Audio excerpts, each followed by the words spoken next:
Penjas mana penjas? Oh, penjas. Normalina mana normalina? Saya pro. Apa yang tidak ada di prodi kamu yang tidak ada? Penjasnya Pak. Penjas. Kesehatan apa yang tidak ada?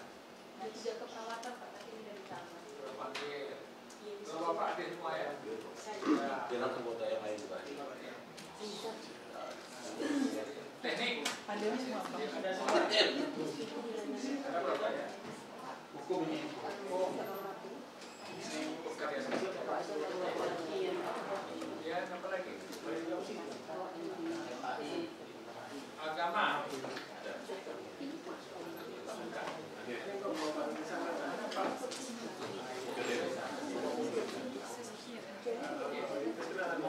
Peternakan. Ya. Biologi. Ya, panggil ada.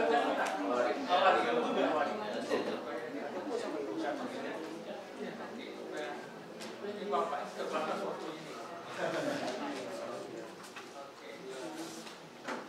Langsung saja. Ada pakai MC juga. Oke, silakan.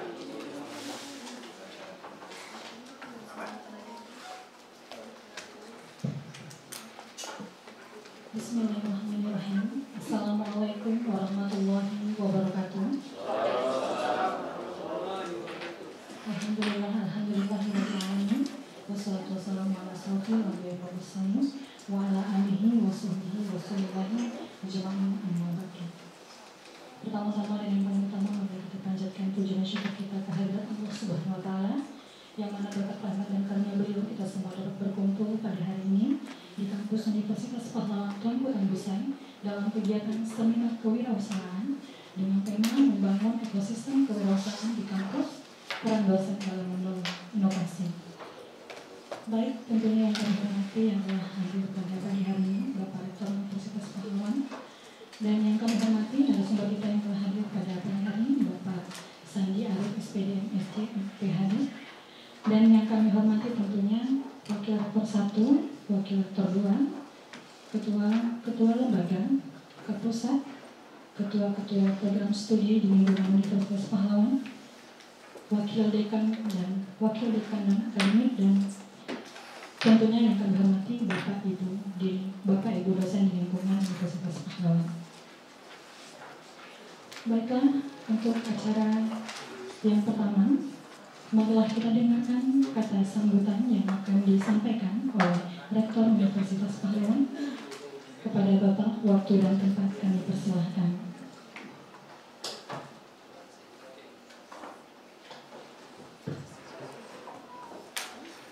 Bismillahirrahmanirrahim. Assalamualaikum warahmatullahi wabarakatuh.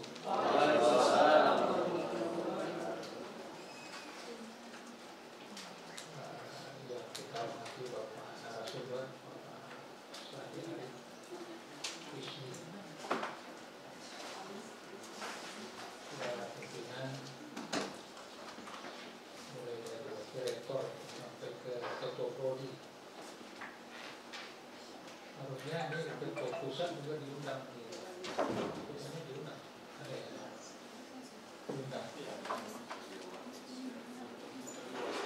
Iya. Masih banyak kok. Dari Kesmas tadi belum datang.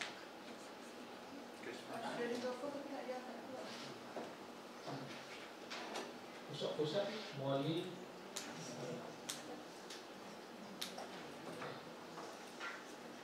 Pak lupa ya. Sambil menunggu Pak Arif.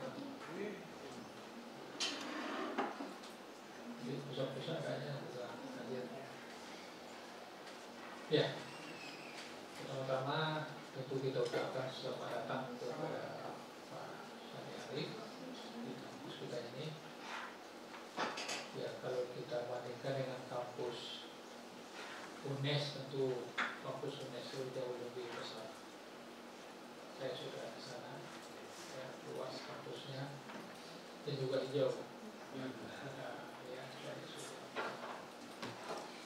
Ya, kita kita ini kalau dibanding UNES, umur kita ini mungkin baru 1/5 UNES atau 1/10 UNES. UNES itu berdirinya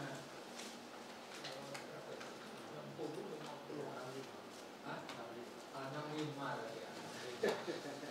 65 25 tambah 25 ya, sudah 50 tahun ya kan? Ya gitu ya, kita ini baru 5 tahun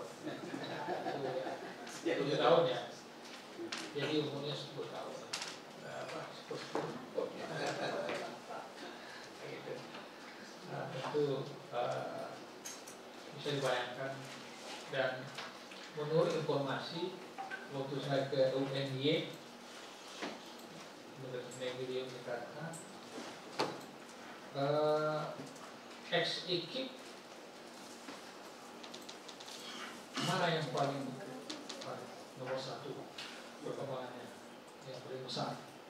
Jadi orang UNY mengatakan UNES. UNES itu nomor 1. Nomor 2 baru UNY.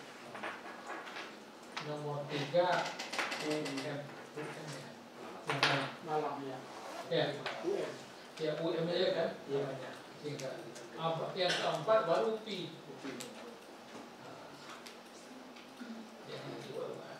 Jadi UPI yang tadinya kita manukan besar itu apakah karena di sana itu ibu bapaknya Sri Mulyani jadi dosen? Bisa jadi. Tapi secara ya itu terpampang itu ada profesor apa itu ya, ibu bapak dengan ibunya ya profesor. Iya. Jadi ibu bapaknya Sri Mulyani itu profesor UNES. Jadi sebagaimana kita ketahui ini waktunya terbatas juga kita memang nggak sengaja mengundang pertama untuk BKKMB narasumber untuk memberi semangat tentang kewirausahaan, karena visi kita itu adalah salah satunya selain quality adalah entrepreneurship. Mungkin kalau tidak salah yang berani membuat visi entrepreneurship itu di Indonesia ini secara jelas UP. Walaupun yang lain itu entrepreneurshipnya berkembang, tapi dia tidak berani menyebutkan visi mereka itu adalah entrepreneurship. Tapi kita sudah mencantumkan, berani. Tentu ini ada alasannya ya. Ya, karena saya lihat untuk entrepreneurship ini memang sikap menekan pada sikap EV juga cara pandang juga nanti seperti diserahkan oleh yang ahlinya sebagai motor penggerak.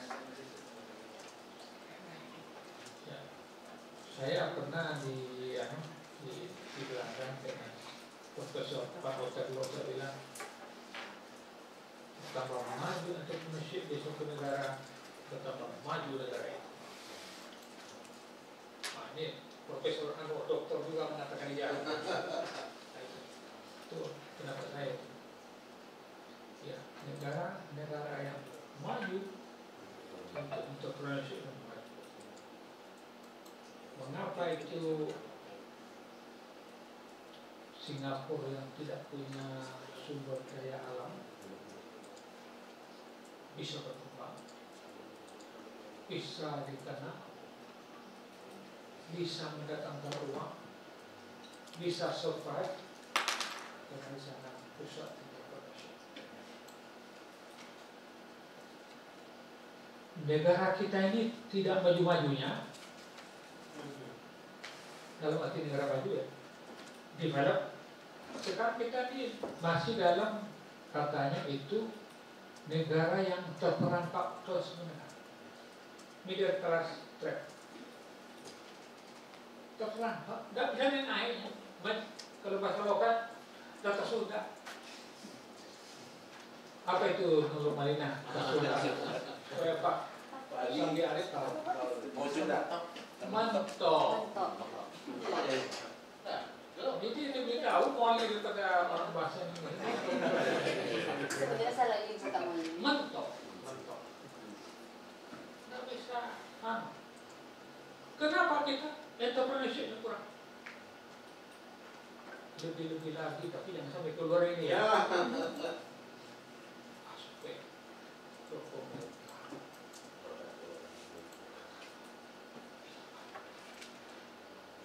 Just a few of them yang punya warna sesuai makanya tidak semua menteri proyek. Iya.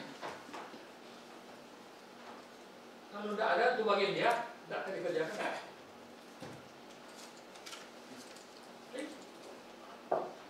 Penyakit itu.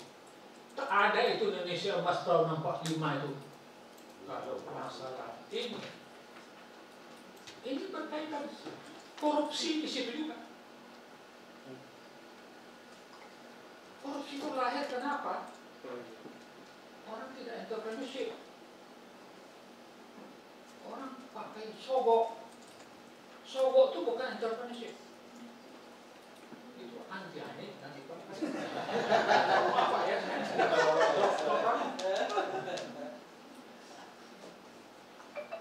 Ayo. Nah, itu mental cupong.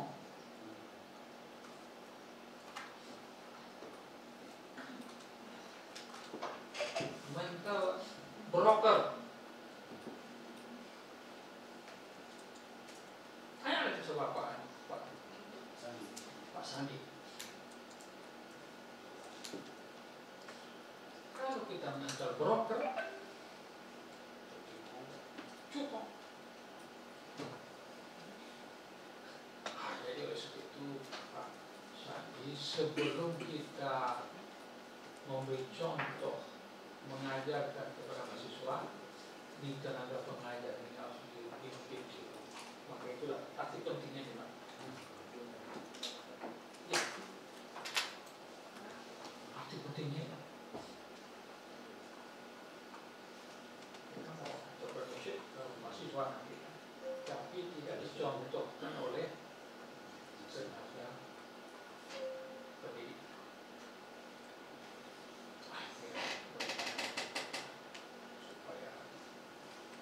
Tapi saya terima kasih juga ada di Bu Afriza ya. Bu Afriza kemarin itu mengirimkan nanya Bu Malia, itu disertasinya tentang apa itu kamu tahu apa itu ya. Tapi itu anukan masalah bagaimana entrepreneurship, keperawatan. Ya, itu saya kira sudah sedikit apa.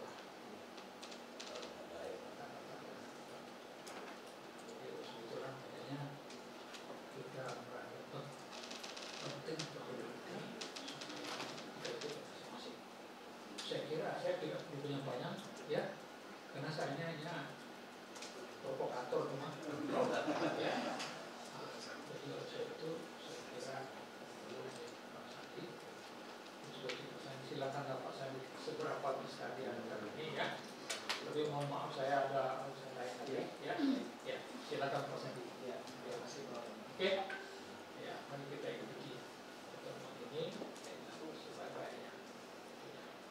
Terima kasih. Bila itu hidayah. Wassalamualaikum warahmatullahi wabarakatuh. Waalaikumsalam.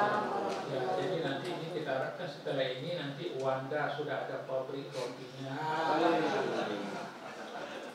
Ini sudah diangkat ini ya. Oke, dan lain-lain.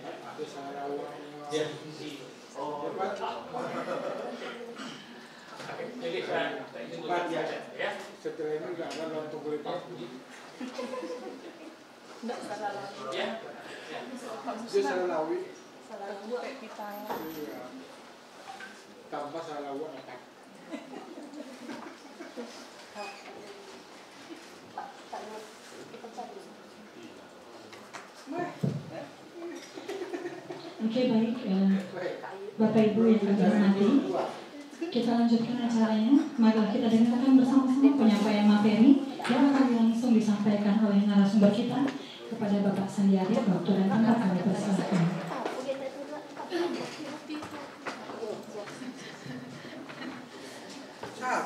Dapat peta itu. Baik, terima kasih. Assalamualaikum warahmatullahi wabarakatuh. Selamat pagi, salam sejahtera.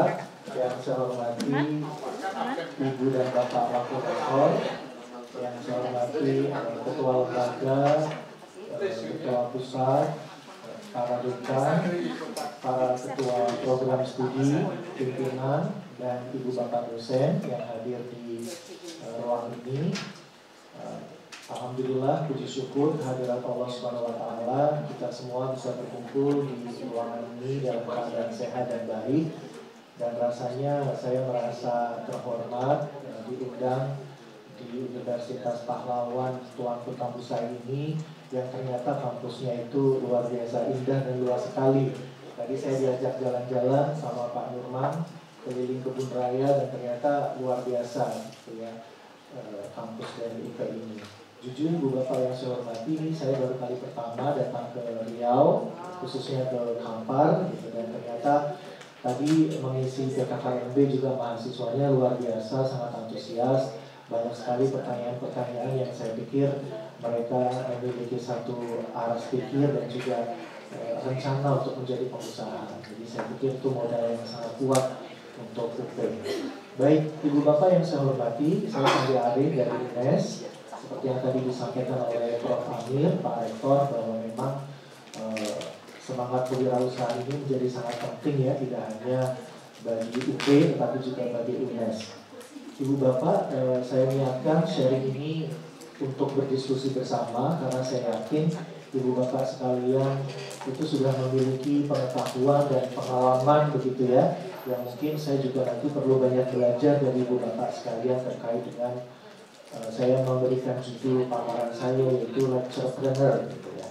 Baik, saya akan awali paparan ini, mungkin bisa next. Perkenalan terlebih dahulu Ibu Bapak, jadi saya bekerja di Universitas Negeri Semarang. Mungkin Ibu Bapak ada yang sudah pernah ke Jawa Tengah?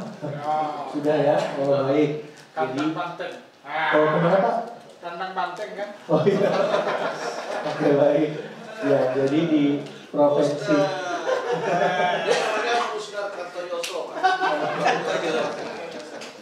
Iya, jadi di Jawa Tengah di kota Semarang. Ini letak provinsinya. Silakan berikutnya, Mbak. Ya, maaf ya.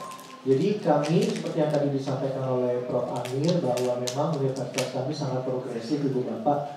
Gitu ya, sejauh ini kami memiliki 49.000 mahasiswa lebih, dan baru kemarin kami menerima 13.000 lebih mahasiswa baru. Jadi dan kebetulan iya Pak. Ya, dan kebetulan saya juga salah satu tim prestasi mahasiswa UNES gitu. Jadi kemarin juga sempat luar biasa lah engagement-nya dengan mahasiswa baru UNES yang mereka cukup banyak ya Pak ya. Jadi dinamikanya juga sangat dinamis begitu. Nah, ada 75 program studi untuk S1, kemudian ada 28 untuk program master dan 12 untuk program doktor. Fakultas terbaru kita di tahun kemarin adalah Fakultas Kedokteran.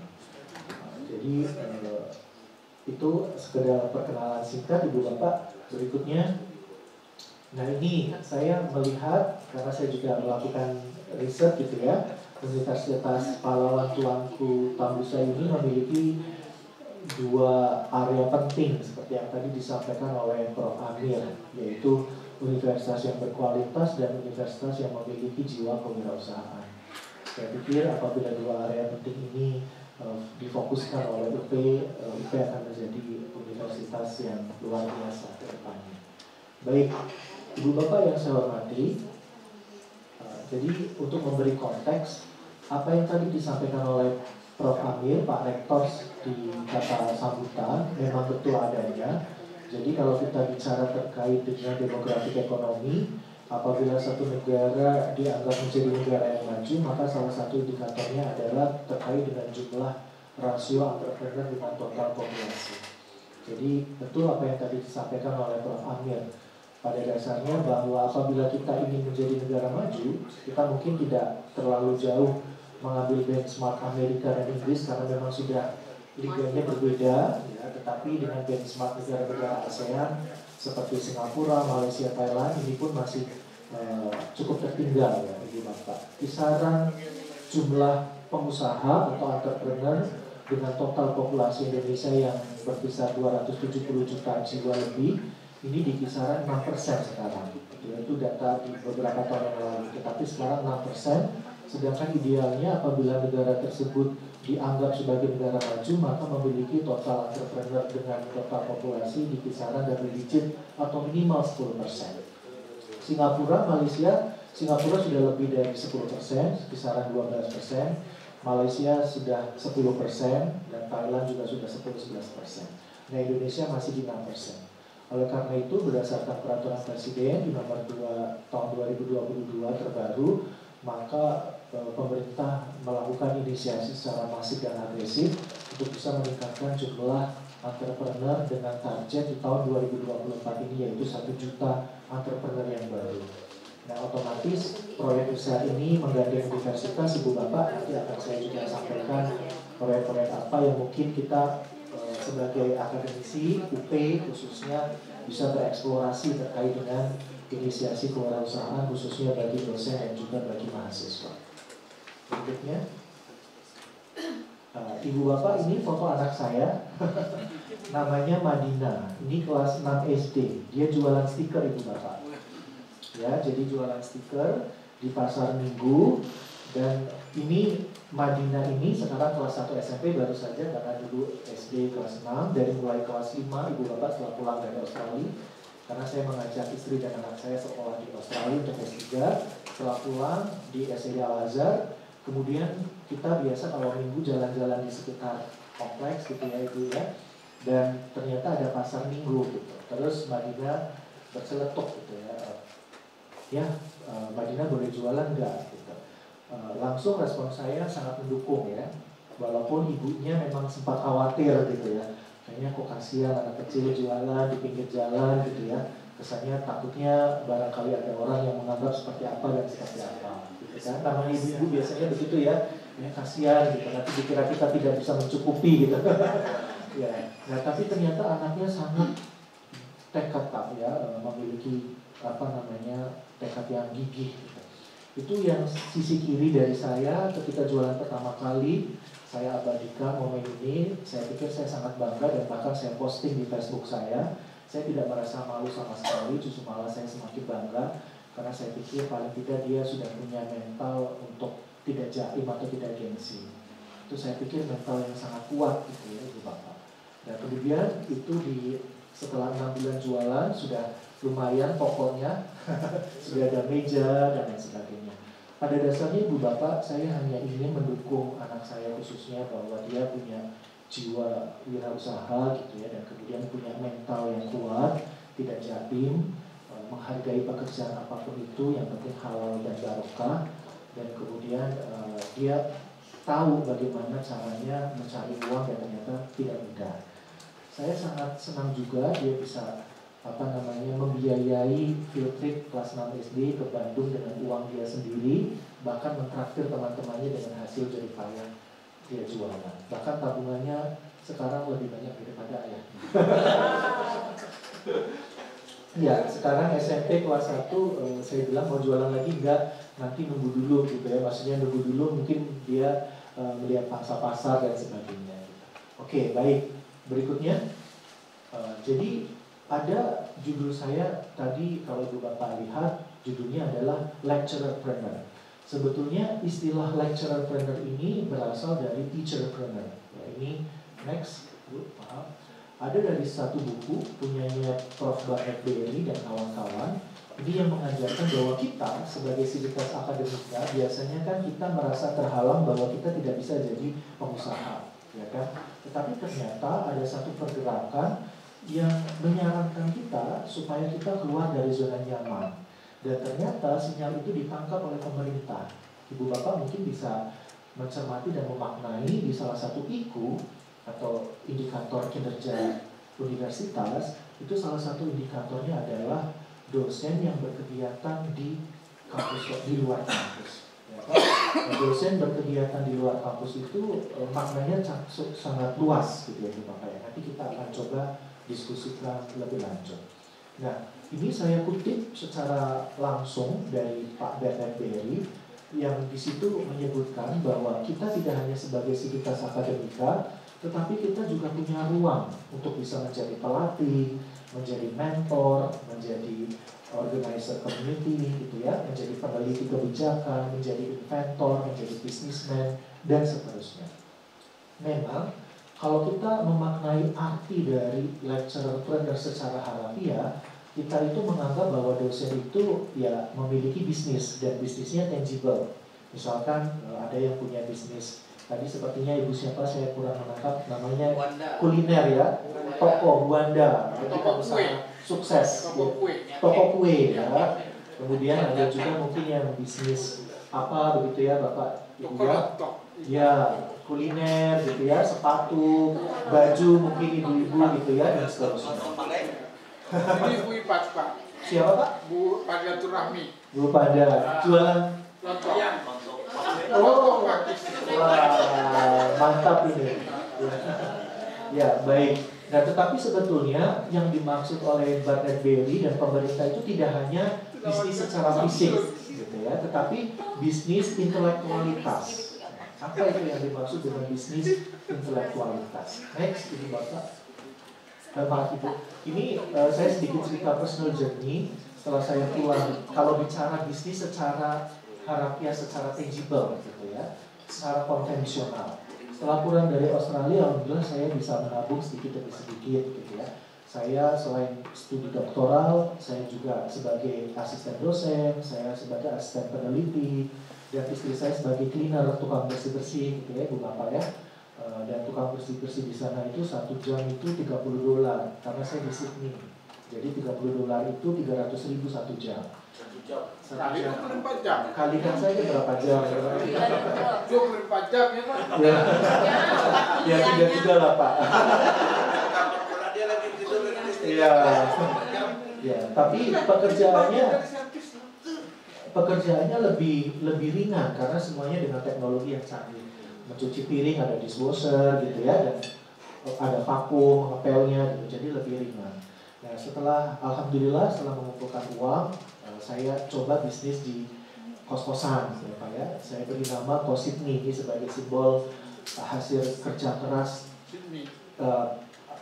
keringat ya, air mata dan sebagainya. Jadi kerja keras saya ketika saya sekolah di Australia, di sini bersama dengan istri. Yang satu untuk ruko, yang dua untuk kos-kosan yang memang masih sedikit, tapi paling tidak memang kami by nature itu jiwanya kayak jiwa pengusaha gitu ya Bu ya. Tidak perlu harus didorong secara kuat, sudah bagaimana caranya kita bisa mendapatkan passive income, cuan ya. Dan istri saya juga jualan baju dan sebagainya. Oke, baik, next. Nah itu tadi ya, itu tadi konsep bisnis yang konvensional ya. Tetapi kita, sivitas akademika, pemerintah sebetulnya menyarankan kita bisnis tidak hanya di konvensional, tetapi juga non konvensional. Yang secara singkat mungkin kalau saya menggunakan istilah saya sendiri, kita dalam tanda kutip menyajikan intelektualitas kita supaya mendapatkan nilai ekonomis, yaitu berupa uang. Nah, apa sih sebetulnya yang bisa digali dari dosen gitu ya? Berikutnya, Mbak. Nah, ini salah satu contoh Ibu Bapak ya. Ternyata kita ketika mengeluarkan ide atau gagasan bisnis gitu, dan apalagi sekarang kita bicara digital gitu ya, kita bisa mendirikan startup ya atau rintisan usaha dan seterusnya. Saya bekerja sama dengan dua teman baik saya, Kisman dan Julian. Kita punya satu ide Pak, namanya Travination. Travination itu adalah ekosistem digital untuk traveling. Jadi kita menyediakan host gitu ya, kemudian akomodasi, hotel dan sebagainya secara sebelum Traveloka sangat masif gitu ya Pak ya sekarang ini. Dan alhamdulillah sempat dilirik oleh inkubator Macquarie. Macquarie itu alma mater saya sekolah S3 di Australia, Macquarie University. Tetapi waktu itu saya sudah didekati oleh investor di Jakarta untuk mengambil alih, over ide dari Travination ini. Nah singkat cerita akhirnya dalam tanda kutip kita berikan atau kita jual ya, karena waktu itu saya juga sempat kalau nanti saya sudah pulang ke Indonesia apakah saya fokus apakah saya fokus atau tidak dan seterusnya dan seterusnya. Nah ini saya foto dengan direktur inkubatornya Macquarie Pak. Jadi ketika saya pitching mereka menyambut baik bahkan masuk ke inkubator, tetapi kami lepas kontrak karena ada investor yang tertarik dengan ide kami. Nah ini beberapa contoh cuplikan. Saya tidak mengambil cuplikan yang sekarang karena sudah tidak punya kami ya, sudah punya milik orang lain. Tetapi paling tidak ini next Bu ya. Ini Instagramnya dan ini YouTube-nya. YouTube-nya sekarang sudah lebih dari 156 subscribe, 156 ribu ya, 156 ribu subscriber di YouTube, namanya PI Travelers. Nah ini juga lumayan karena ibu bapak juga tahu ya YouTuber kan juga income-nya juga lumayan gitu ya. Apalagi kalau kita bicara generasi Z, anak-anak yang digital mindset-nya luar biasa. Baik, tidak hanya itu, setelah kami mendapatkan beberapa ide, masukan gitu ya dari pengguna kami, klien kami, akhirnya kami menuliskan buku juga yang dijual bebas di luar sana. Gitu ya, bisa bersifat online dan bisa bersifat offline. Gitu. Tetapi kalau offline, saya pikir cetakannya sudah habis, kita tidak naik cetak lagi karena jujur tidak ada yang ngurusin. Semua pada sibuk satu sama lain untuk buku ya, tetapi untuk akses online bisa diakses karena online dimanapun bisa. Oke, baik. Berikutnya kembali ke makna ini, artinya bahwa ternyata kita dosen dituntut oleh pemerintah berkegiatan di luar kampus itu adalah niat supaya kita selain mendapatkan insight dari luar, kita juga bisa memberikan insight pemikiran dari luar kampus itu kita bawa ke ruang kelas, Ibu Bapak, supaya pembelajaran di ruang kelas itu juga menjadi lebih berkualitas. Ibu Bapak tahu ya, mungkin kenapa kok banyak pengangguran di Indonesia. Salah satu alasan utamanya adalah mismatch antara universitas dan industri yang tidak satu frekuensi, ya kan? Bahasanya sudah berbeda. Nah, kita tidak tahu apa yang ada pada dunia luar sudah tidak ngerti apa yang dikerjakan oleh universitas. Nah, kalau terjadi satu koordinasi, sinergi bahasa dan lain sebagainya antara universitas dan industri, maka saya pikir ini akan menjadi langkah yang sangat ideal. Dan kita seyogianya sebagai sivitas akademika juga tahu apa yang terjadi di industri. Nah, Ibu Bapak juga kenal ya, saya kemarin lihat Instagramnya UP, DWR dan KWR gitu ya, dan di situ ada postingan dari UP yang memberikan selamat dan sukses kepada dosen-dosen UP yang masuk ke praktisi mengajar, ya kan? Nah, itulah maksud dari pemerintah sebetulnya. Membawa praktisi datang ke universitas supaya praktisi juga tahu apa yang dikerjakan oleh universitas.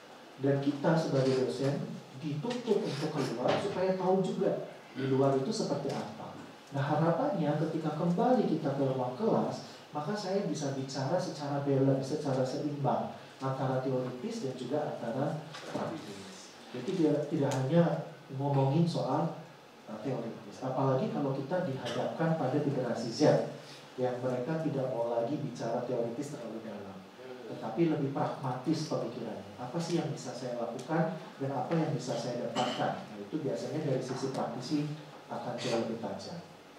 Baik, Ibu Bapak, salah satu contoh kita digunakan di dunia industri luar, Ibu Bapak bisa menjadi tenaga ahli, menjadi konsultan, gitu ya, menjadi pembicara, narasumber, gitu ya, pendamping UMKM dan lain sebagainya. Ini salah satu contoh Ibu Bapak ketika saya diminta untuk membantu BRIDA.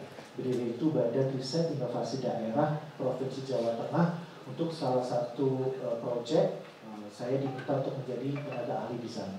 Dan ternyata ketika saya mengajar mata kuliah yang berkaitan, saya akan lebih banyak mengelaborasi gitu ya, bahwa oh ternyata teorinya seperti ini, prakteknya tidak mesti seperti itu.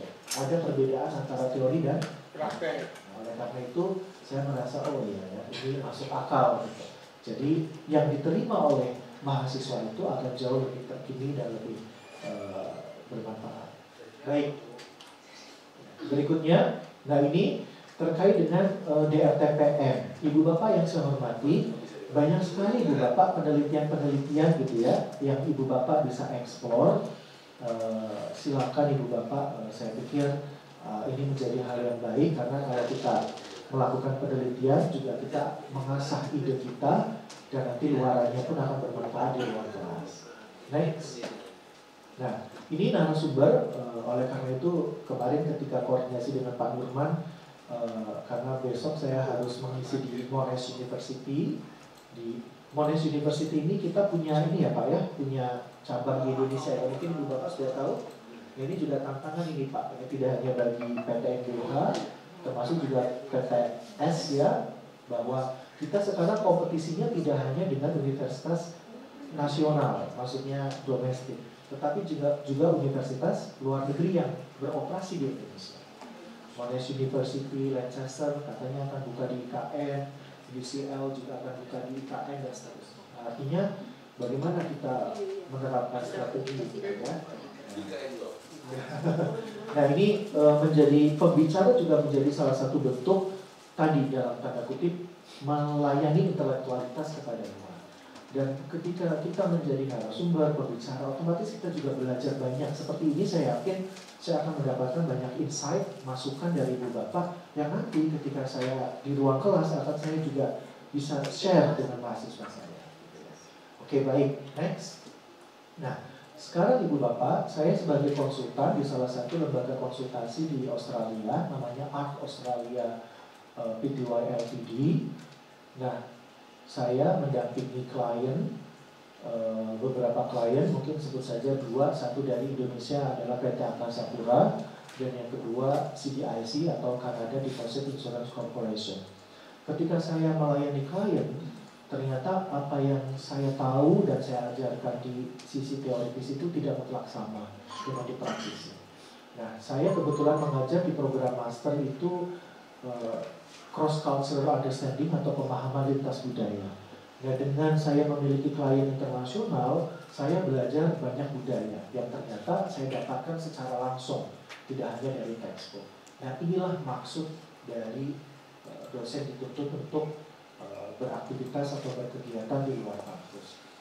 Dari perspektif ini, Bu Bapak, dari konsultansi ini, saya kemudian mempunyai gagasan untuk menuliskannya dalam salah satu book chapter. Yang inilah book chapter yang saya tuliskan di tahun 2024 terkini, bulan Februari, yang dipublish oleh Springer, gitu ya, Belgrade Macmillan, London UK, dengan judul Digital Transformation and Accounting: The Nexus Between Technology, Leadership, and Beyond. Ya, jadi Ibu Bapak yang sekarang berada di berbagai macam fakultas dan prodi, silakan ya berlomba-lomba untuk melakukan engagement, ya, melakukan partnership dengan dunia luar. Baik. Nah, poin saya Ibu Bapak, pertama, kita itu dihadap pada karakteristik generasi Z sebagai mahasiswa kita yang memiliki karakteristik yang unik. Ya. Apa sih karakteristik generasi Z? Ini generasi Z ini kan yang lahir di rentang waktu tahun 95 sampai dengan 2010. Nah, ini beberapa karakteristiknya. Yang pertama, next, mereka itu teknologi savvy. Jadi Ibu Bapak nanti kalau di ruang kelas, saya pikir memberikan tugas secara manual, mengumpulkan lembar jawab dengan paper itu sudah dianggap tidak relevan lagi buat mereka. Tetapi mengumpulkan tugas dengan bentuk video, dengan format audio video lewat YouTube dan lain sebagainya, itu akan menjadikan satu hal yang luar biasa. Dan mereka akan sangat tertantang, mereka akan berlomba-lomba mengumpulkan tugasnya secara kreatif dan secara inovatif. Ya. Silakan ini disesuaikan dengan mata kuliah Ibu Bapak masing-masing. Dan ini pun saya pikir membantu UP gitu ya untuk memiliki digital archive atau arsip digital yang bisa mempromosikan UP secara publik. Kemudian kreatif, menerima perbedaan, peduli terhadap sesama. Tetapi kelemahannya Ibu Bapak dari generasi Z, ini mereka itu terdistorsi dengan adanya teknologi yang mereka membuat merasa apabila tertinggal dengan tren sekarang, maka dia itu akan lebih galau atau lebih banyak gelisah. Jadi mereka nggak mau tertinggal dengan tren sekarang. Ya, jadi pengennya selalu mengikuti tren. Padahal kalau selalu mengikuti tren dengan keterbatasan yang mereka punyai, maka pastinya mereka akan lelah dan capek. Ya. Kemudian yang kedua, kesehatan mental Ibu Bapak ya. Ini menjadi satu isu penting bahwa anak-anak generasi Z sekarang mungkin Ibu Bapak bisa lihat daya resiliensi, daya tahan banting itu masih sangat lemah, ya Pak ya. Kemudian ketika mereka punya tantangan atau kendala tertentu, mereka sangat sulit untuk kembali bangkit, gitu ya. Dan ini menjadi fenomena nasional. Ya. Kemenkes, Kementerian Kesehatan mengeluarkan satu statement bahwa 1 dari 9 remaja Indonesia, pemuda Indonesia itu mengalami gangguan kesehatan mental. Ya. Terkini yang baru beberapa waktu yang lalu yang sempat viral Ibu Bapak ya, mahasiswa spesialis di UNDIP kedokteran melakukan bunuh diri, ya karena bullying ya dan lain sebagainya. Ya, yang akhirnya, ya, yang akhirnya mengganggu kesehatan mental mereka. Baik. Mudah mengeluh, kemudian self proclaim. Nah artinya Ibu Bapak berarti ketika kita, karena tadi salah satu pesan dari Pak Rektor adalah bagaimana supaya dosen UP ini ketika mengajarkan mahasiswa itu jiwa kewirausahaan ini efektif gitu ya. Berarti caranya adalah kita menggunakan bahasa generasi Z. Apabila kita menggunakan generasi kita, generasi XY ya mungkin ya, itu mereka sudah tidak nyambung lagi. Ya. Tetapi kalau kita ajak dialog diskusinya dengan generasi kita, dengan generasi Z, maka mereka akan jauh lebih relevan. Baik, sekarang tadi Pak Rektor juga menyampaikan, kalaupun tidak membuka bisnis gitu ya, belum ke arah sana dosen-dosen atau tenaga kependidikan UP, apa yang bisa dilakukan dengan memiliki semangat atau nilai kewirausahaan? Nah saya yakin Ibu Bapak sudah sangat paham ya bahwa entrepreneurship, kewirausahaan itu memiliki nilai yang positif, betul tidak Ibu Bapak? Ya kan? Nah mungkin saya hanya menekankan kembali. Ya. Yang pertama jelas kemandirian. Ya, kita dituntut untuk menjadi lebih mandiri. Ya, kita tidak menggantungkan orang lain. Seperti saya Ibu Bapak, walaupun saya bekerja di UNES, tetapi saya juga tidak menggantungkan segala sesuatunya kepada UNES. Gitu ya. Saya mencari dana riset luar negeri, yang kemudian dana riset ini memberikan kontribusi kepada UNES. Saya engagement dengan pihak-pihak luar, gitu. Yang kemudian pihak-pihak luar internasional ini saya perkenalkan ke UNES. Jadi artinya kita tidak mutlak 100% menggantungkan kepada universitas kita, gitu ya. Itu saling trade off dan saling win-win solution. Gitu ya. Terkadang kan inginnya mungkin dosen-dosen universitas memberikan segala sesuatunya kepada dosen. Padahal kalau kita putar pola pikirnya, bisa saja dosen-dosen dikembangkan di luar dan kemudian manfaatnya bisa dipetik oleh universitas. Ya. Jadi saling membantu. Kemudian yang kedua, kreatif jelas, karena Ibu Bapak pasti diminta untuk kreatif ya. Tadi saya contohkan secara pedagogi mengajar one way gitu ya Ibu Bapak ya, secara lecturing, secara kuliah seperti ini tuh sudah tidak zaman lagi. Mengerjakan tugas Ibu Bapak jangan bangga ya ketika mahasiswa bisa menjawab tugas dengan baik. Siapa tahu tugasnya itu dari ChatGPT ya, dari kecerdasan buatan. Lalu bagaimana kita bisa mensinyalir ini dibuat oleh ChatGPT atau tidak? Makanya kita berlakukan yang namanya differentiated learning atau personalized learning. Artinya kita kombinasikan, karena ChatGPT itu kan tidak bisa mendetek atau melacak secara mudah ketika penugasan itu dilakukan secara kombinasi. Jadi misalkan dalam tugas saya ya, Bu Bapak, di mata kuliah saya gitu ya, akuntansi manajemen, kemudian mereka diminta untuk menganalisis laporan keuangan akuntansi manajemen, maka saya minta mereka untuk melakukan project base kepada perusahaan-perusahaan untuk melakukan interview, kemudian menganalisis, kemudian rekaman tersebut di video, kemudian mereka analisis hasil dari informan, ya, kemudian mereka paparkan di ruang kelas dan seterusnya. Saya punya case study, saya punya video, dan ini bisa dijadikan portofolio kita bersama. Ya, sehingga kelas itu ada outputnya. Itu outputnya apa? Yaitu outputnya case study. Untuk program master, kebetulan saya juga mengajar di master management, juga demikian. Mahasiswa diminta untuk membuat case study. Case study-nya kita bukukan, kita ISBN-kan dengan nama kita, dosen, dan juga nama mahasiswa. Untuk nanti mereka bekerja, paling tidak mahasiswa sudah punya produk ilmu yang berupa buku yang ber-ISBN. Dan fakultas tugasnya adalah memfasilitasi tentang ISBN. ISBN itu kan juga mudah ya. Ketua LPPM, menurut sangat mudah dan sangat murah. Ya, jadi penjangkauannya 300.000, 350.000. Baik, kemudian kerja keras jelas ya Bu Bapak ya, karena saya pikir tidak ada cara instan untuk menjadi sukses. Oke, berikutnya Ibu Bapak, disiplin ya, karena tidak mungkin kalau kita punya beberapa tugas gitu ya, kemudian kita tidak disiplin diri dan disiplin waktu gitu ya. Saya pikir tidak mungkin itu akan bisa terjadi. Misal saya punya jadwal, dan saya yakin Ibu Bapak yang lain juga ya punya jadwal sebagai mentor, sebagai pelatih, atau sebagai narasumber. Jadi kita dituntut untuk bisa melakukan satu keterampilan manajemen proyek dengan baik, mengukur skala prioritas, ya, kita disiplin waktu karena mungkin waktu yang lain digunakan untuk kesempatan lain dan seterusnya.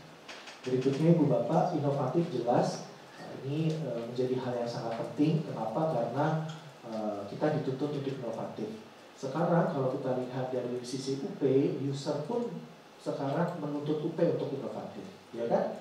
Ya, karena mahasiswa mungkin nanti disuguhkan dengan banyaknya alternatif, mereka akan memilih gitu ya, kenapa harus UP ya, dibandingkan dengan universitas lain dan seterusnya. Apalagi sekarang banyak, karena kemarin saya baru pulang dari Lombok Ibu Bapak ya, ada satu majelis senat akademik, karena kebetulan saya di senat akademik, dan UT, Universitas Terbuka, itu ternyata peminatnya untuk generasi Z milenial ini meningkat secara signifikan. Artinya sekarang mahasiswa, anak-anak muda punya pola pikir bahwa sekolah itu, kuliah itu tidak harus secara luring, tetapi dia bisa saja bekerja dan kuliah di UT. Nah, bahkan UT dalam tanda kutip bercanda kepada kita, menganggap kita adalah universitas konvensional. Nah, mahasiswa sekarang Ibu Bapak, mereka kan daya motivasi untuk mendapatkan cuan sangat tinggi. Ya kan? Ngapain saya kuliah? Padahal saya bisa saja bisnis. Saya bisa saja menjadi driver go-kart. Ya. Tapi saya juga dalam satu kali waktu yang sama, saya juga bisa menjadi sarjana.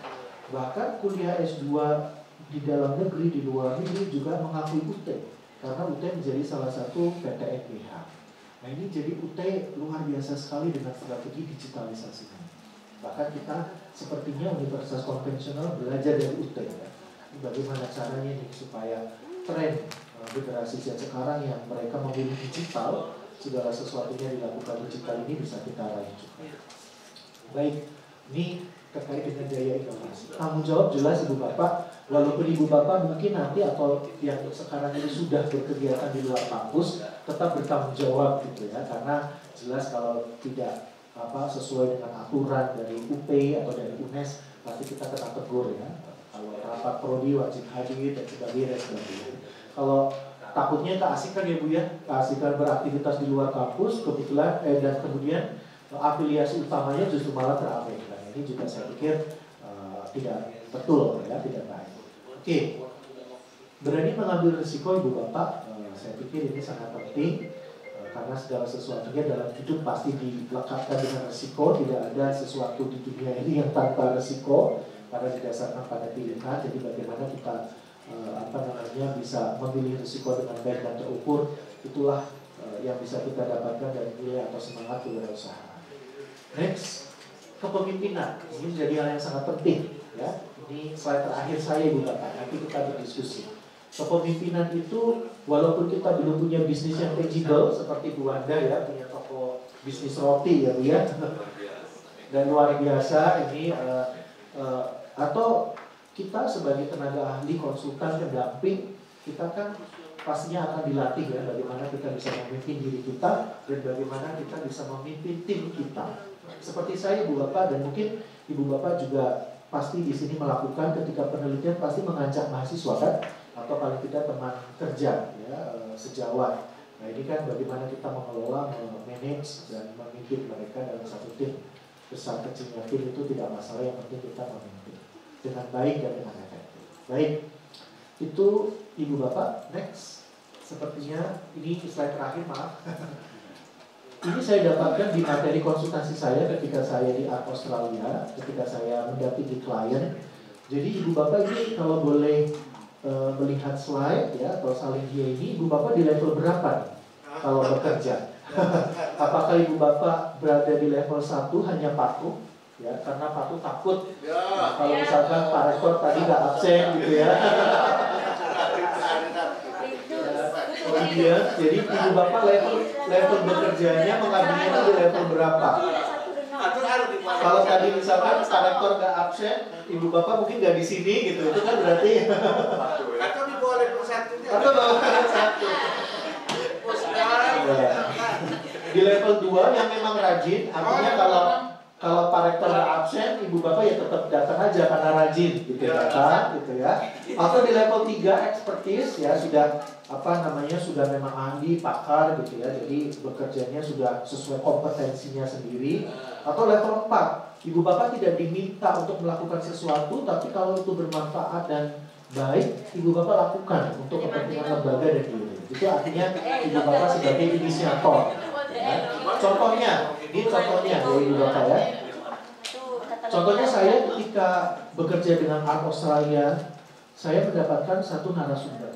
Ya, dan saya pikir, wah ini kalau saya ajak di ruang kelas di MM, dia akan memberikan kontribusi yang luar biasa. Akhirnya saya dekati, karena di Sydney, ya, sekarang teknologi kita nggak ada alasan Ibu Bapak ya, dengan webinar, dengan Zoom, saya undang, mereka mau dan fakultas approve, setuju.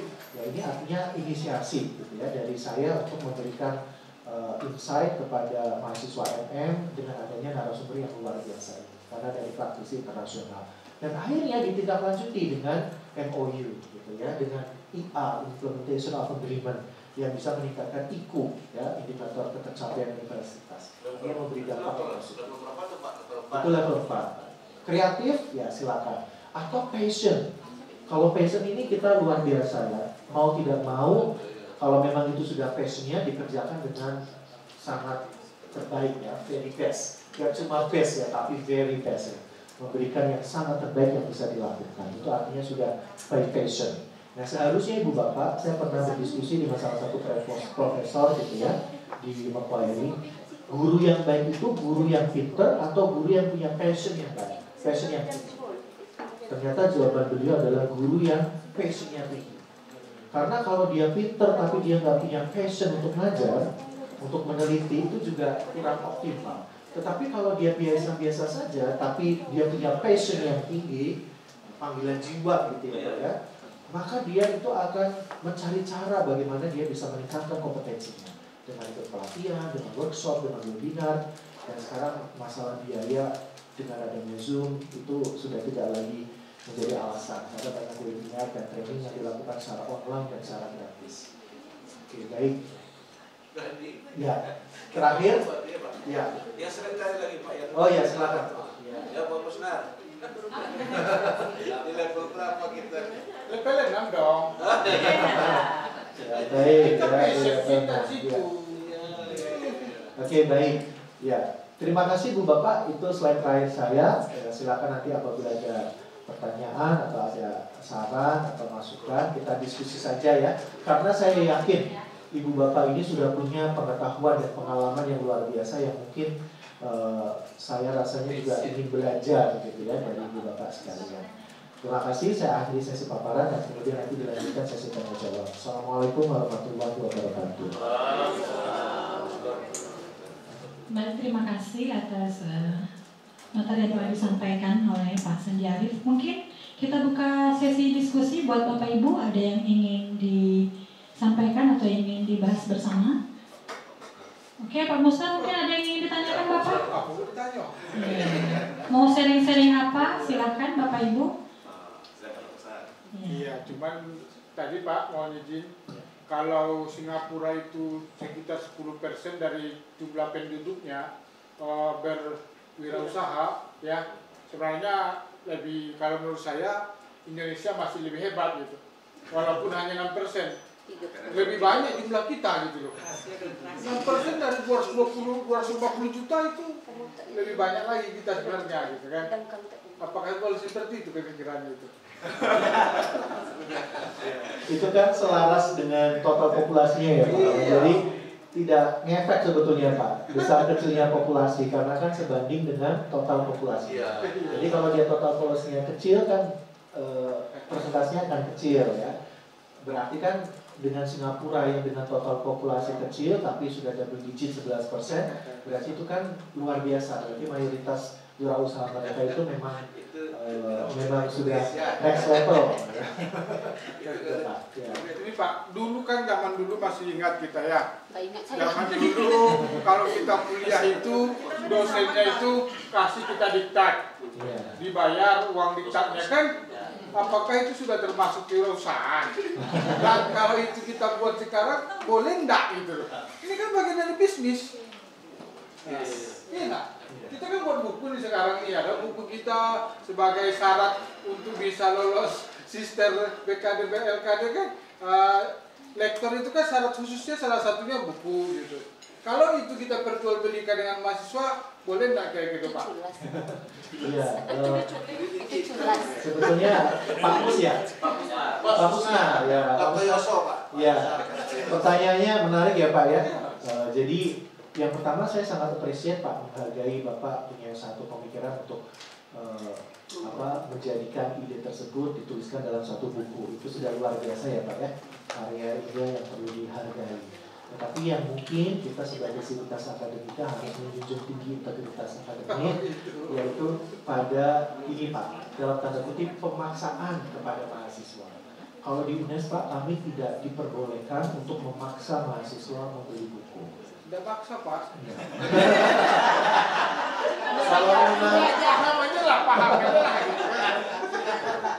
Kalau memang tidak memaksa ya berarti boleh-boleh aja ya Pak ya.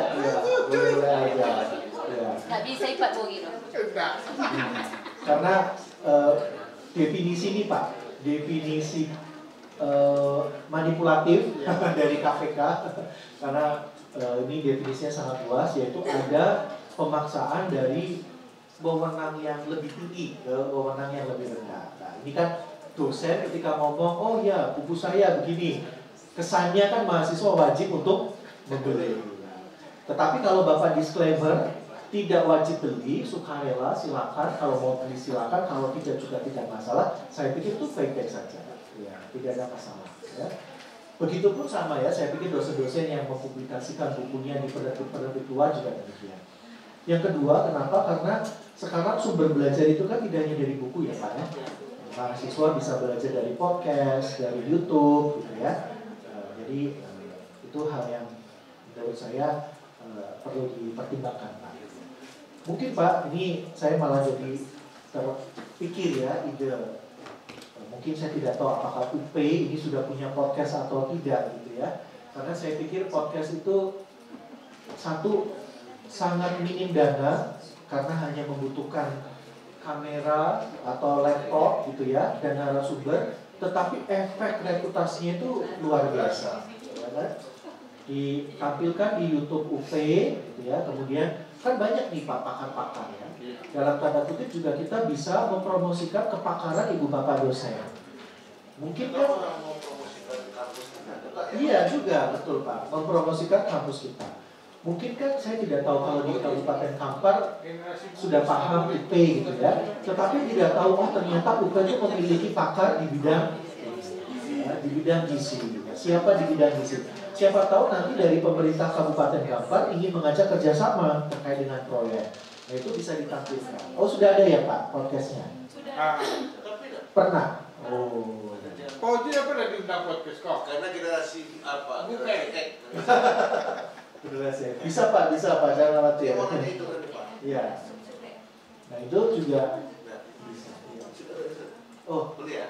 ini Sudah. silakan Pak. Nah, ini Pak, tadi ada saya dengar dari pembicara Bapak itu bahwa hari ini kan mahasiswa kita pada posisi generasi Z. Iya. Nah, saya tanya beberapa teman-teman di beberapa universitas, seumuran saya ini ada beberapa persen yang masih dosen. Iya. Nah, pertanyaan saya Pak, apakah kami harus belajar lagi dengan bahasa atau gaya Z itu? Karena saya pribadi Pak, memanggil mahasiswa dengan adik-adik, gampang saya Pak. Adik-adik mahasiswa waktu saya ini nanti dia harus buat gatel gitu. Akhirnya boleh dari keluar dari sementara saya masih ada dinas bertahun lagi di menjelang pensiun. Sementara yang ada itu generasi Z yang bahasanya harus saya sesuaikan seperti yang Pak sampaikan tadi. Mohon nasihatnya apa? Terima kasih Pak. Baik, terima kasih Pak Dekan. Oke, jadi definisi bahasa itu tidak hanya literally harafiah bahasa ya Pak, ya, tetapi konsep pemahaman yang selaras atau serelevan dengan generasi Z. Mungkin Pak, saran kami bukan berarti Pak generasi Pak Dekan, generasi X itu tidak memberikan kontribusi atau tidak relevan lagi dengan generasi Z. Saya yakin Pak Dekan dan Ibu Bapak yang berada di generasi X gitu ya Pak ya. Tapi luar situ Pak. Iya. Pak Rektor dengan saya. Iya. Memiliki kebijaksanaan wisdom, ya, memiliki kebijaksanaan wisdom yang dosen muda itu perlu belajar. Tadi generasi Z kalau kita bicara perspektif mahasiswa ya Pak ya, salah satu tantangannya adalah mereka mudah rapuh atau daya tahan batin mereka itu lemah. Nah Bapak dengan pengalaman yang luar biasa, Bapak bisa share. Nah terkait dengan kebijaksanaan dalam menjalani hidup atau menemukan solusi dalam tantangan hidup. Nah itu supaya mereka secara holistik utuh gitu ya Pak ya, tidak hanya pintar intelektualitas di kelas, tetapi kepribadian, tahan batin dan seterusnya. Terkait teknologi Pak, karena memang saya pikir generasi di bawah X itu lebih mahir ya Pak ya. Sarannya adalah kalau di kami Pak diberlakukan tim teaching. Jadi terkait dengan teknologi, dosen-dosen muda yang akan mengawal dosen senior. Jadi di sini kan juga sama ya Ibu Bapak ya, mungkin ya. Satu mata kuliah diampu oleh dua dosen senior dan dosen muda. Nah biasanya dosen muda yang akan mengawal secara teknologi dan dosen senior ini memang secara pengetahuan dan pengalaman mereka luar biasa. Kita belajar gitu. Jadi masih relevan dan kami masih membutuhkan gitu Pak, para Ibu Bapak dosen senior seperti Pak. Pak Samsudija namanya Pak. Iya. Apalagi dukungan doa kan Pak. Iya. Siap. Betul. Doa aja lah itu Pak. Ya. Iya sama-sama Pak Dekan. Kesempatan saya ya Ayah, saya bertanya juga. Siap. Terima Silakan. kasih Pak Sandi, perkenalkan Ya. saya Nur Malina dari Fakultas Keguruan dan Ilmu Pendidikan. Beberapa tahun kami di FKIP, kami dari Fakultas FKIP, kami memiliki sekolah, ada SD, ada TK, ada TK insya Allah, TPA. Banyak hal yang ingin dilakukan, banyak hal yang diamanahkan ke kami untuk membangun itu semua. Kami mengakui kami mungkin tidak punya ilmu untuk kewirausahaan, karena itu dalam bentuk bisnis. Kami memang diajarkan bagaimana ilmu mengajar, pedagoginya kami bisa, bagaimana menghadapi siswa di sekolah kami bisa. Tapi bagaimana membangun sekolah, bagaimana memanage sekolah supaya dia lebih maju, itu kami kurang ilmunya. Jadi mungkin kesempatan Pak Sandi di sini kami ingin meminta tips, meminta cara bagaimana supaya sekolah yang kami miliki di FKIP ini atau di UP ini bisa berkembang sesuai dengan keinginan kami ataupun keinginan rektor dan bisa memajukan pendidikan di Kampar. Karena yang bisa saya sampaikan, kalau sekolah itu memang kondisi tata letaknya agak jauh dari pemukiman rakyat. Dan memang muridnya sekarang tidak terlalu hitungannya banyak gitu, sedikit sekali muridnya, jadi belum normal beroperasinya. Sedangkan TPA mungkin pengelolaannya yang kurang bagus sehingga belum menunjukkan kualitasnya atau dan lain sebagainya gitu. Jadi mohon di sesi ini atau di hari ini kami mendapatkan tips apa yang harus kami lakukan supaya bisa meningkatkan kualitas dan bisa menjadi bisnis di fakultas kami, Pak. Terima kasih. Baik, terima kasih Bu Nur, pertanyaan sangat menarik. Jadi mungkin kalau kita ingin melakukan satu bisnis, kita kan perlu melakukan studi kelayakan bisnis yang utuh ya Bu ya. Tadi Ibu menyampaikan satu poin bahwa lokasinya jauh dari pemukiman rakyat. Nah itu merupakan satu tantangan kenapa didirikan di sana yang jauh dari pemukiman rakyat. Kenapa tidak di sentral ya? Mungkin ada pertimbangan sendiri atau apa? Silakan Ibu untuk bisa. Kalau itu sudah izin Pak, kalau itu sudah terjadi ya, itu sudah ada di situ. Mohon dikasih. Iya. Yang kedua Bu, mungkin karena kan di sini ada FEB, ada prodi kewirausahaan. Nah saya pikir Ibu bisa berkoordinasi gitu ya secara intensif dengan dosen-dosen di kewirausahaan, pengampu ya, manajemen atau apapun tata kelola perusahaan gitu ya, untuk mendapatkan insight. Gitu ya. Karena saya kan tidak tahu persis sebetulnya apa masalah intinya gitu ya dan sebagainya. Tetapi saya bisa memberikan semacam saran gitu ya.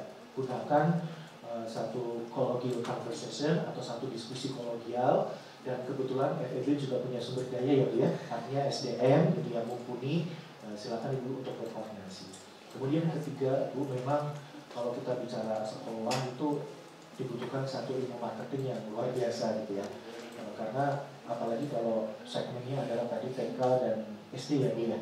TK dan SD itu banyak pilihan ya, dan sekarang orang tua juga menyekolahkan di sekolah dasar negeri yang artinya tidak harus mengeluarkan biaya. Nah, artinya berarti Ibu, Bu Nur dan tim bisa melihat ke dalam, melakukan refleksi kira-kira apa ya yang menjadi karakteristik dari TK atau SD ini. Nah, supaya Ibu punya selling point atau punya bargaining position yang tinggi dibandingkan dengan SD lain. Kenapa anak saya harus menyekolahkan di SD atau di TK UP dibandingkan dengan di sekolah dasar negeri yang jelas tidak perlu keluar biaya dan milik pemerintah. Nah, kemudian terakhir Ibu, mungkin Ibu juga bisa lihat, walaupun saya yakin Bu Nur sudah melakukan hal itu gitu ya, bisa lihat di YouTube gitu ya, model bisnis sekolah seperti apa. UNJ punya lab school yang luar biasa ya, UNES juga punya lab school SD Bu ya, dan lain sebagainya. UPI gitu ya, mungkin yang lebih mapan gitu untuk lab schoolnya gitu.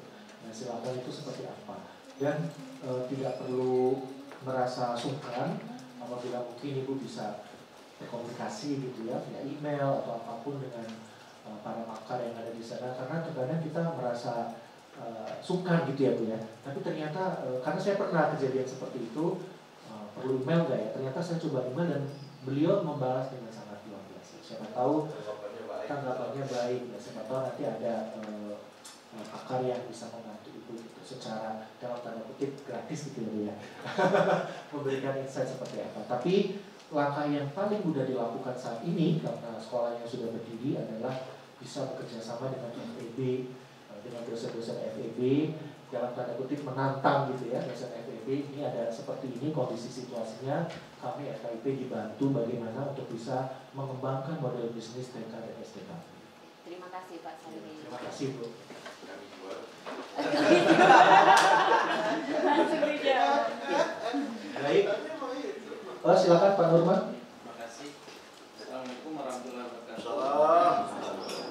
Terkait tadi yang disampaikan Pak Sandi yang dicontohkan di fakultas akuntansi, Sandi dan mahasiswanya, ada studi kasus, nanti Pak menganalisis kondisi keuangan di beberapa perusahaan, kemudian dipresentasikan di kelas, jadi ada bukti nyata yang dilakukan mahasiswa. Kedua, terkait di kami fakultas kesehatan, khususnya saya S1 perawatan, nah memang kami juga ada waktu untuk memang berpraktek mahasiswa di rumah sakit, di puskesmas, tapi itu kan sesuai dengan kurikulum yang ada yang memang dituntut panduan dan sebagainya, kompetensinya harus tercapai. Maksud saya itu seperti apa pula keperawatan itu, karena sejauh ini kami pergi ke tatanan pelayanan kesehatan itu memang bersurat, ada surat resmi yang memang dijadwalkan oleh pihak rumah sakit atau puskesmas tersebut. Ya, bagaimana dengan kami yang merupakan ini melihat situasi real yang ada di lapangan, kasus yang nyata yang dilihat langsung tanpa formal yang kita ke rumah sakit itu. Gimana triknya sehingga kasus yang ada di Jawa ini ingin dilihat di luar, apa triknya, nanti ada wawancara dengan beberapa respondennya, nanti presentasikan beberapa kelompok. Hal ini proses prosedural untuk pengaturannya itu gimana? Baik Pak, pertanyaan yang menarik dari Pak Nurman gitu ya. Kalau secara formal sudah dilakukan ya Pak ya, karena berkoordinasi dengan rumah sakit, dengan puskesmas, lewat Kemenkes ya Pak ya, dan memang prosedural. Tapi Pak Nurman ingin supaya mahasiswa ini belajar di non formal gitu ya, karena kalau mengikuti timeline dari rumah sakit itu kan sudah baku ya Pak ya, sudah pasti. Nah mungkin bisa Pak dengan komunitas-komunitas masyarakat, gitu ya, mungkin ke kelurahan gitu ya, di situ kan ada semacam posyandu ya Pak ya, kalau ada atau apa gitu ya. Nah, mungkin bisa di sana mahasiswa terlibat secara langsung gitu ya, bagaimana fasilitas kesehatan di komunitas itu ada, kemudian bisa mewawancarai tokoh-tokoh dari masyarakat ya, dengan memperhatikan keterwakilan misalnya dari bidan kalau memang ada di komunitas tersebut, kemudian dari pengurus posyandu ya Pak ya, kemudian dari masyarakat secara umum. Saya pikir itu bisa dilakukan. Kemudian yang kedua, saya yakin kantor desa atau kelurahan itu memiliki program yang juga mengarah ke kesehatan. Ya kan Pak? Silakan nanti Bapak bisa jemput bola secara proaktif datang, tahu rencana kerja mereka di bidang kesehatan yang mungkin bisa dieksplor oleh mahasiswa Pak Nurman itu seperti apa. Kalau kita bicara proyek, kan kita tidak harus bicara proyek yang besar, ya, tetapi proyek ini proyek kecil tetapi bermanfaat bagi masyarakat sekitar, saya pikir itu juga sangat luar biasa. Dan kita memperkenalkan mahasiswa supaya tahu bahwa inilah bahwa situasi sesungguhnya dalam hidup itu seperti ini. Nah itu bisa, atau mungkin ke level yang lebih tinggi ya, di kecamatan atau di kabupaten. Nah, silakan datang ke kantor kecamatan. Pastikan mereka punya rencana kerja ya, Ibu Bapak ya. Ya ada tidak rencana kerja di bidang kesehatan yang bisa diekspor, yang akhirnya mahasiswa UP bisa engage di situ, bisa terlibat secara langsung di situ. Nah inilah yang tadi saya sampaikan, terkadang memang koordinasi antara lintas unit, beda kementerian itu kita tidak bersinergi gitu ya, atau kurang lah, bukannya tidak ya, kurang bersinergi. Nah saya yakin itu hal yang sangat bisa dilakukan Pak ya, dan bahkan kalau berdasarkan pengalaman kami dari perspektif user itu malah sangat terbantu. Nanti kan mereka tidak seperti magang ya Pak ya. Kalau magang kan lama kan, bisa sampai 1 semester mungkin. Ini kan hanya project base ya, berbasis proyek. Jadi mungkin 1-2 kali pertemuan.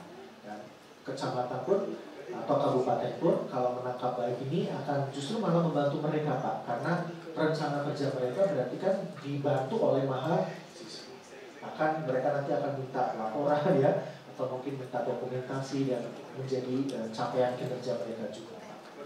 Menurut Bapak bagaimana Pak? Bisa dilakukan atau tidak? Bisa Pak, berarti lambat laun ini juga akan ada koordinasi dengan dinas kesehatan terkait yang mungkin lebih awalnya ke pihak aparat desanya.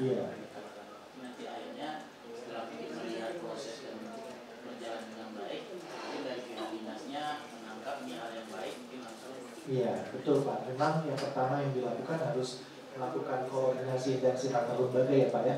Dari UP dengan Kemenkes seperti apa, nanti bisa ditindaklanjuti ke bawah. Begitu Pak. Ya. Terima kasih. Ya. Nah silakan Pak.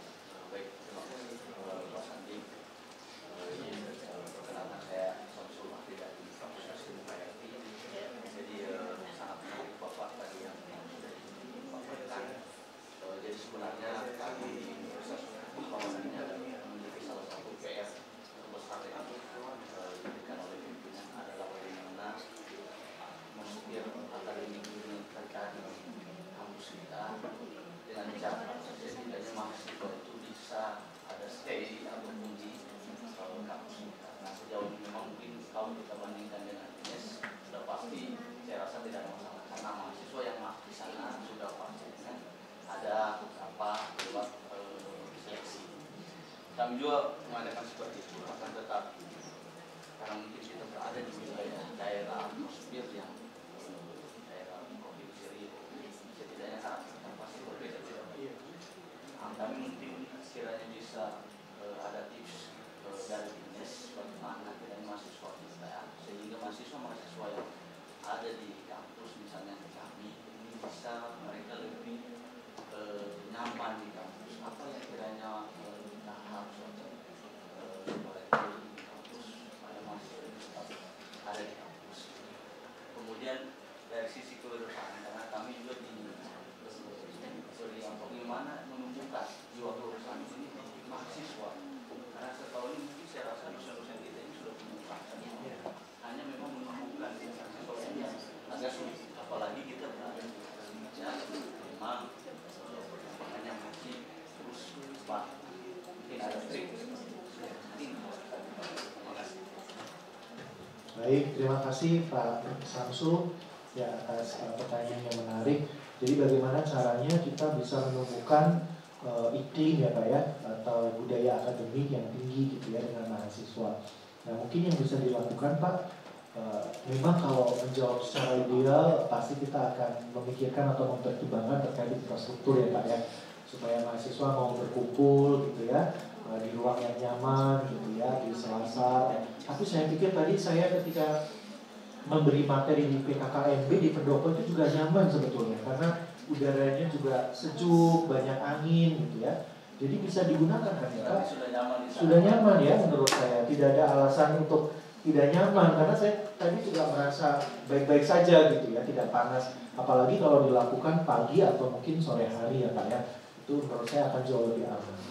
Nah, kemudian yang kedua Pak, yang pasti kita bisa melakukan kerjasama dengan BEM ya Pak ya. BEM, Badan Eksekutif Mahasiswa Universitas atau Fakultas. Kita memberdayakan mereka sebagai mentor. Karena kalau dosen atau dari prodi langsung ke mahasiswa, kayaknya yang diurus prodi juga kan banyak gitu ya. Nah, waktunya juga takutnya tidak cukup. Jadi Bapak bisa lewat BEM atau apapun organisasi mahasiswa di sini yang punya dalam tanda kutip power gitu ya Pak ya. Kalau di kami itu ada namanya KIME, Komunikasi Ilmiah Mahasiswa Ekonomi. Jadi kalau kegiatan budaya akademik saya pasti nyenggol mereka karena mereka punya power yang oke ya ke teman-temannya. Nah, Bapak bisa ke sana, terus kemudian bekerja sama dengan BEM gitu ya. Apa sih kira-kira hal atau proyek yang bisa dilakukan gitu ya di luar jam kelas. Kemudian Pak, bisa saja karena kan kalau misalkan mengajar kita 3 SKS, Bapak kan boleh kan ya mengajarnya itu 1 atau 2 SKS saja. SKS selebihnya dilakukan secara project base. Nah project base-nya itu dilakukan di kampus supaya mahasiswa itu juga banyak yang datang ke kampus. Jadi itu bisa dilakukan. Kemudian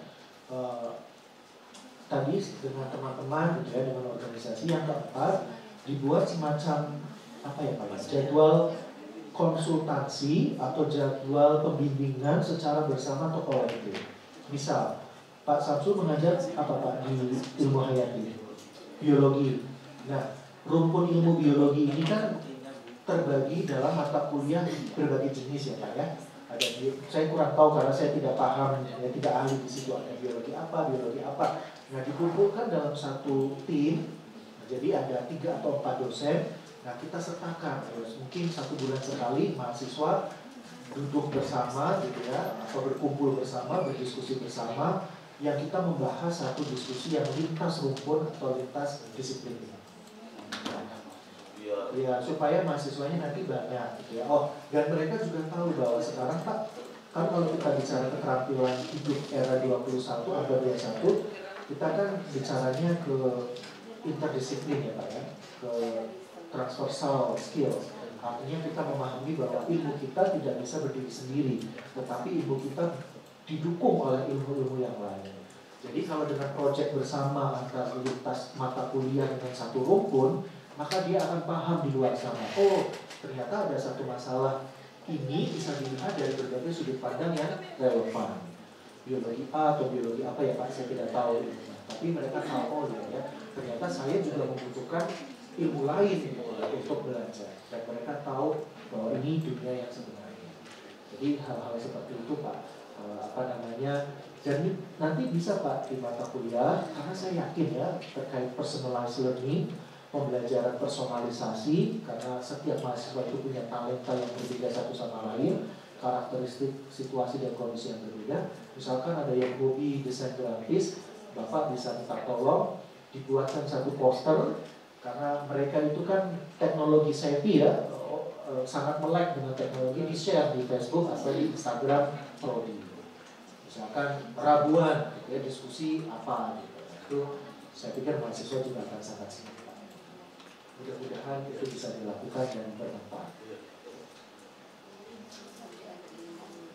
Pak Nurman? Kayaknya harus 1:30 karena pesawat saya 1:30 Pak. Sorry, 1:30 maaf. 1:30, jam 2 ya Bu ya.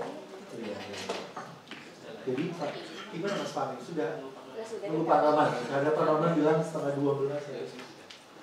Oke baik, terima kasih Bapak Ibu atas diskusi kita pada pagi menjelang siang hari ini. Jadi mungkin saya tutup. Boleh Bapak? Boleh saya tutup. Nggak ada lagi Pak, dan pesawat muter Pak. Pesawat muter. Oh iya. Oke boleh silakan Pak Sandi, silakan.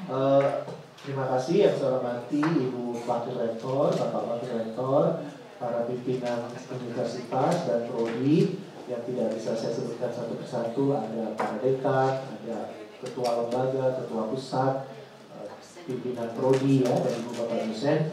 Saya sekali lagi mengucapkan terima kasih banyak Ibu WR dan Pak WR, serta Ibu Bapak pimpinan lain diberikan kesempatan diundang di UP yang universitas yang rindang dan sangat progresif ini ya. Saya melihat potensi UP itu luar biasa karena UP bisa menjadi katalis di Kabupaten Kampar ya Pak ya. Dan Riau ini kan cukup kaya secara sumber daya alam. Kalau ditata secara struktur dan baik, saya pikir industri-industri ini juga akan memberikan dukungan penuh kepada UP gitu. Karena sekarang kan eranya memang universitas didukung oleh industri. Dan ada kelapa sawit, ada macam-macam. Saya pikir itu menjadi modal UP yang luar biasa. Ibu Bapak, sekali lagi saya sampaikan, saya niatkan paparan ini hanya sekedar sharing dari sedikit apa yang saya tahu, karena saya yakin Ibu Bapak punya pengalaman dan pengetahuan yang luar biasa. Mohon maaf apabila ada kekhilafan, kesalahan, karena memang waktunya sangat terbatas.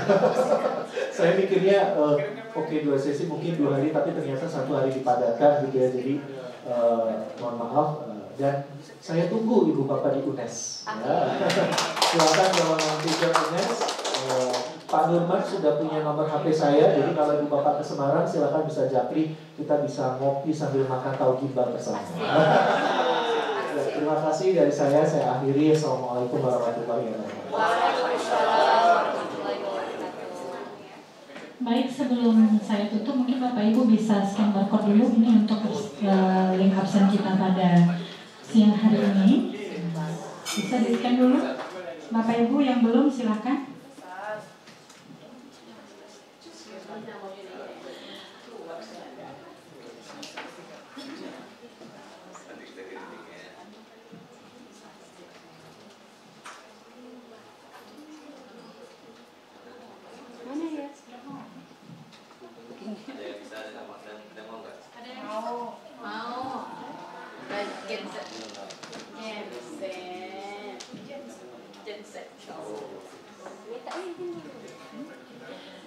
Baik, terima kasih Bapak Ibu, terima kasih Bapak Sandi Arif atas kedatangannya di kampus kami ini. Saya selaku pembawa acara mohon maaf jika ada salah-salah kata. Saya tutup dengan wabillahi taufiq wal hidayah. Wassalamualaikum warahmatullahi wabarakatuh.